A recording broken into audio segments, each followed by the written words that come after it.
Tu peux y aller. Bon, mais c'est à peu près Alors, c'est à peu près ce qu'il y a ici, hein. oui, mais il faut que tu me dises par rapport à ton papa et à ta maman, Mhm. des deux côtés. Maman, euh, oui, mais là, bon, mais là, j'ai pas connu, là, j'ai connu presque personne. Bah oui, mais dis. Dis quand même. Bon, euh, d'accord. Oui. Ma mère, qui est née à Arlon, Denise Hanus, euh, je n'ai pas connu sa famille. Sa mère est morte, sa mère, elle, est morte relativement tôt. Je ne l'ai pas connue. Elle est morte de quoi? Tu sais? Oh, je ne sais pas, je ne sais même pas de quoi. Son père est mort aussi relativement tôt, je ne les ai pas connus. J'ai connu son frère Albert, le père de Marie-Claire, euh, qui est mort maintenant il y a une quinzaine d'années, que j'ai bien connu. Et qu'est-ce qu'ils faisaient tous ces gens? Ça- Le père de ma mère était photographe professionnel et aussi travaillait au conseil communal de la ville d'Arlon, donc une fonction administrative. Sa mère, je pense, était ménagère. Je ne crois pas qu'elle avait un métier particulier. C'est bouché, hein? Oui, C'est toujours bouché, là. oui, mais il faut le demander, hein. Ils vont le faire, bon. Oui, oui. D'accord, mais. Ah, je vous laisse. Euh, alors, dans la famille de ma mère, j'ai connu quand même certains de ses cousins. Euh, Jean Koenig, qui tenait un magasin de tissus très connu à Arlon, un magasin Schetter, qui était assez connu. Lui, je l'ai connu aussi. Il a eu deux enfants. Une fille, Janine, qui habite en France, que je n'ai plus vue depuis longtemps. Et il avait un fils qui est mort il y a une quinzaine d'années, qui travaillait pour une compagnie de transport. Les autres membres de la famille, je les ai vus parfois, mais connus de loin. D'accord. Voilà, disons, pour ma mère. Comme tu sais, ma mère a fait des études. Elle a été à l'école normale d'Arlon. Elle avait un diplôme d'institutrice. Et puis elle est venue à Bruxelles. Elle a fait des études de médecine. Elle est devenue médecin. À quel âge?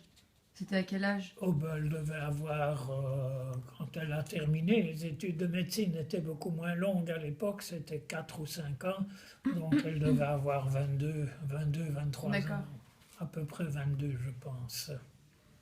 Et c'est là qu'elle a rencontré mon père. Où ça? Hmm. Où ça? À Aux études l'université, de en médecine. médecine, à la faculté de médecine, à l'université. Au même endroit où est Nicolas? Au même endroit où est Nicolas? Non, À l'autre? oui, les locaux ont changé, les bâtiments ont changé. Oui, mais c'est la même fac. C'est la même fac, mais tout ça a complètement changé depuis, bien sûr. D'accord. Et donc, bah, du côté de ton papa, alors? Alors, mon père est né à Bruxelles, à Saint-Gilles. Euh, donc, sa mère à lui était Olga Mikhailovna, donc, la fille aînée de la grande famille de Tomsk et Blagoviechensk. Nous ne savons que certaines choses sur les ancêtres du côté russe. Bon, puisqu'ils étaient vraiment russes, ils sont venus de quelque part en Russie au cours du 19e siècle, mais nous ne savons pas de quel coin de la Russie, Russie européenne, mais d'où nous ne savons pas. Ils se sont installés à Tomsk, qui était vraiment le centre de départ de la famille. Et ils descendent, ça tu l'as sur la feuille, de Zakhar Blankov au milieu du 19e siècle, qui a eu plusieurs enfants. Et parmi ses enfants, il y avait Joseph Ossip, ingénieur des mines, mathématicien, nihiliste, qui a quitté la Russie impériale vers 1892 pour venir en Belgique, où il a donné des cours de mathématiques à l'Université nouvelle de Bruxelles. Mais tout ça, tu l'as sur la feuille. Et toi, du coup, à quel moment est-ce que tu as appris le russe et pourquoi est-ce que tu es... Ah, ça, c'est une bonne question à laquelle qu'on me pose souvent, mais à laquelle il est difficile de répondre. Il n'y a aucune raison apparente, objective. C'est probablement dû à la guerre et au rôle que la Russie soviétique a joué dans la défaite, rôle fondamental dans la défaite de l'Allemagne nazie. C'est probablement en profondeur la raison principale, plus à cause de cela. Mon père, comme médecin, qui connaissait à la fois le français et le russe, a soigné les personnes déplacées qui étaient libérées des camps allemands et qui étaient ramenées et concentrées à Bruxelles en très mauvais état physique. Et pendant 2 ans et demi, mon père les a soignés gratuitement. Ça nous a mis en contact avec des soviétiques, avec des Russes. Et ça a aussi peut-être contribué. Et puis il y a ce qu'on appelle les gènes, probablement, qui ont joué un certain rôle sans que j'en sois conscient, bien sûr. Mais je pense que la guerre, le rôle de l'Union soviétique dans la défaite nazie a joué un rôle principal. Mais quand tu étais petit, tu comprenais rien à ce qu'il disait en russe? Jusqu'à l'âge de 20 ans, je ne connaissais pas un mot de russe. Si, je savais da et niet, oui et non, c'est tout ce que je savais. Jusqu'à 20 ans. D'accord. Et ton frère, de ce côté? Bon, mon frère, lui, ne s'intéressait pas beaucoup à la Russie ni à la culture russe.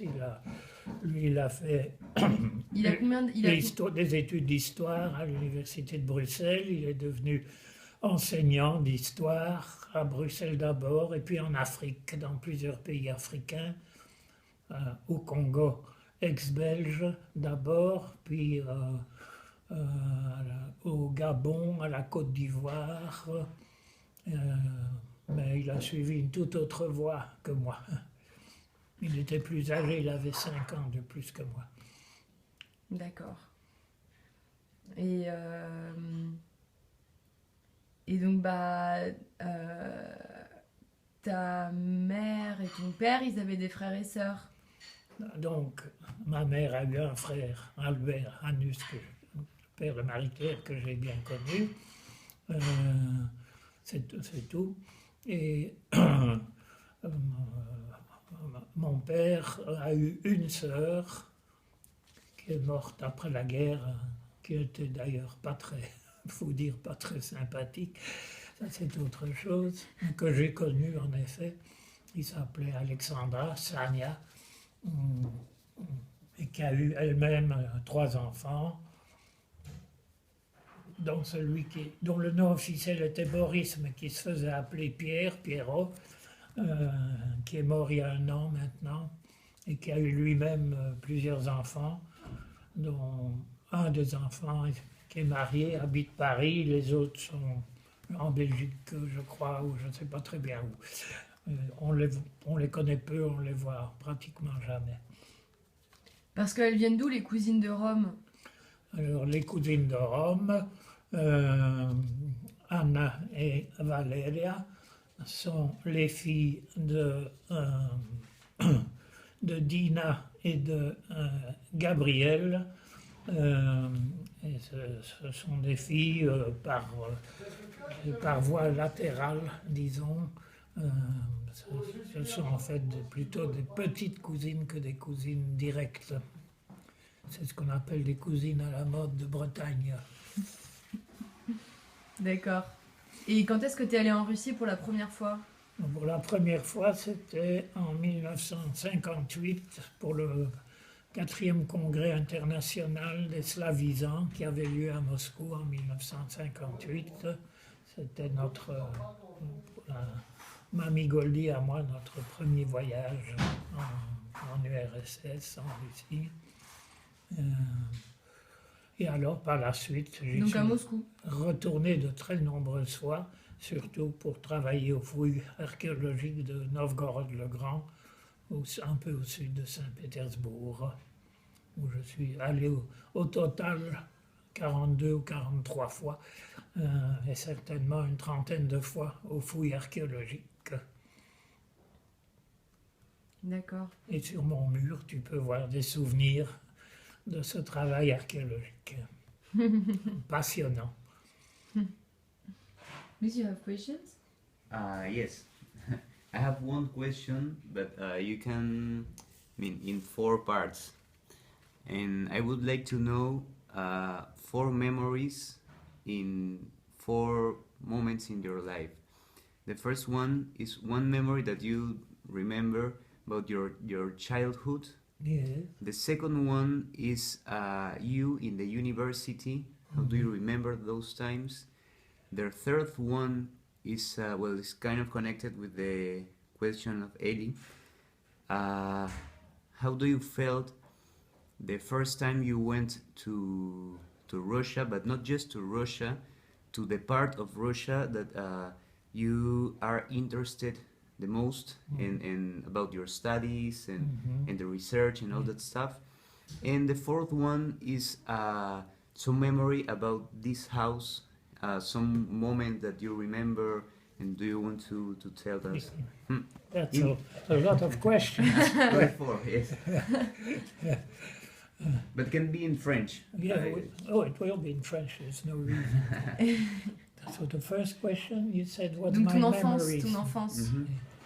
Un moment de ton enfance. Mes souvenirs avant la guerre sont plutôt confus, puisque j'avais 9 ans, 8-9 ans. Ils sont liés essentiellement au fait que nous vivions à la mer, à 5 km d'Ostende, là où je suis né. Donc mes premiers souvenirs sont liés à la maison à la mer, à la plage, à la mer elle-même.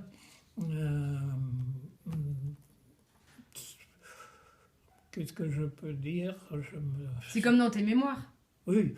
Il suffit, in his just read my memoir. memories. You have more details in my memories. Je me souviens de marcher sur la plage avec mal au mollet parce que le vent chassait le sable qui me faisait mal au mollet. Ça, c'est un souvenir très marquant.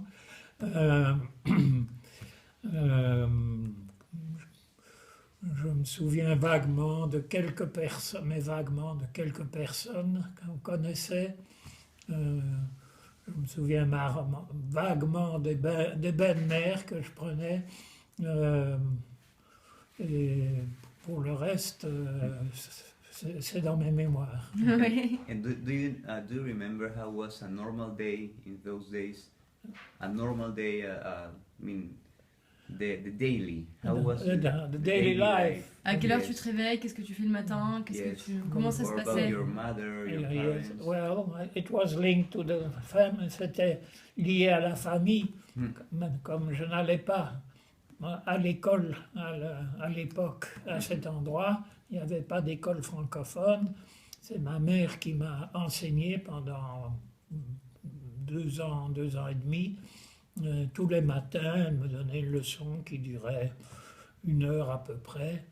Et puis après, j'allais jouer ou dans le jardin, ou dans ma chambre, ou parfois dans les dunes ou sur la plage. Dans les dunes, il faisait bon parce qu'elles étaient abritées du vent. Oui. Avec ton frère? Parfois avec lui, mais lui allait à l'école à Ostende. Donc il était moins dispo. Et puis il avait 5 ans de plus. Nous avions un énorme chien qui s'appelait Diavolo, en italien, le diable, qui était impressionnant, mais gentil comme tout. Tout noir. Tout noir avec une tache blanche sur la poitrine. Énorme, il pesait à peu près 60 kilos, il pesait autant qu'un homme. Quand il se mettait debout, sa tête était au-dessus de la tête de mon père, donc c'était très impressionnant. Mais c'était un chien non seulement très bon, mais très intelligent et un très bon gardien qui avait qui sentait des choses que les hommes ne sentaient pas seulement avec son nez, mais avec son intelligence, et très particulièrement attaché à nous les enfants. Il ne supportait pas qu'on puisse faire du mal aux enfants. Une fois, une infirmière de l'institut de mon père, pour plaisanter, sans réfléchir à ce qu'elle faisait, a dit devant lui: « Oh, je vais enlever le petit Jean. » Et elle a fait le geste de me prendre et de m'enlever. Elle a failli être renversée, mordue à mort. Le chien a sauté sur elle. Heureusement que mon père était là pour le retenir par son collier, sinon ça aurait mal fini pour elle. Ah oui. Il avait compris, Ouais. pas question qu'on touche à moi. Ouais. So we pass to the university time. Alors, un souvenir Oh. d'université. Non, mais je peux dire aussi, parce que c'est important, il a peut-être sauvé mon père aussi d'une chose grave. Une fois pendant la nuit, on est venu frapper à la porte et quelqu'un a dit à mon père: « Il y a quelqu'un qui est malade, très malade, dans une ferme des environs, je vous montrerai, je vous conduirai, il faut que vous veniez tout de suite. » Et le chien était fou furieux. Il se jetait sur la porte, il voulait sauter à travers la vitre. Mon père a eu du mal à le retenir. Il aboyait toujours, c'était normal, mais ici c'était un comportement vraiment de gardien de la famille. Ma mère a dit à mon père: « Il se passe quelque chose, n'y va pas. » Donc il n'est pas allé, contrairement à ses habitudes d'aller aider les gens. Et le lendemain, on a appris qu'on avait cambriolé dans plusieurs maisons des environs. D'accord. C'était probablement Donc, il voulait le faire sortir. le faire sortir Pour pouvoir pour te cambrioler la maison. Ah Probablement. Ouais. Donc, Mais le chien avait senti que c'était pas normal.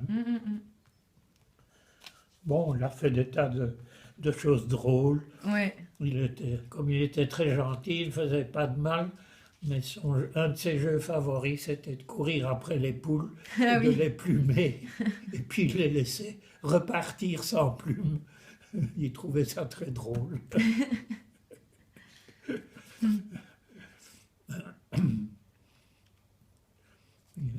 Qu'est-ce qu'il a encore? Oh, il a encore. Une fois, il s'est, je dirais pas enfui, il est allé se promener et on ne le trouvait plus. Finalement, on nous a téléphoné du phare d'Ostende, c'était à 5 km, donc il avait fait 5 km. Il avait pris l'estacade, il était allé au phare d'Ostende. Et là, les gens, le gardien et sa femme étaient très gentils. Ils l'ont invité à table. Il a mangé des frites, en beau chien belge. Et alors, le gardien du phare a téléphoné. Il avait le numéro de téléphone sur son collier. Le gardien du phare a téléphoné à mon père. On est allé le chercher, bien sûr. Mais il se trouvait bien. Il n'était pas enchanté de rentrer. So, about now, university. Yes. Bon, l'université a été une période assez difficile. J'avais commencé les sciences exactes, je voulais faire la biologie, mais c'était pas ma tasse de thé, donc je n'ai pas du tout réussi certains cours, comme la chimie notamment. J'étais très mauvais en mathématiques et arithmétique, donc j'ai abandonné les sciences exactes pour faire les études slaves, puisque je commençais à m'intéresser sérieusement à la culture russe. Donc j'ai fait les études slaves pendant 4 ans, avec de très bons résultats. Et puis, après 4 ans, je n'avais pas de travail, pas de grande perspective, mais j'ai obtenu une bourse de recherche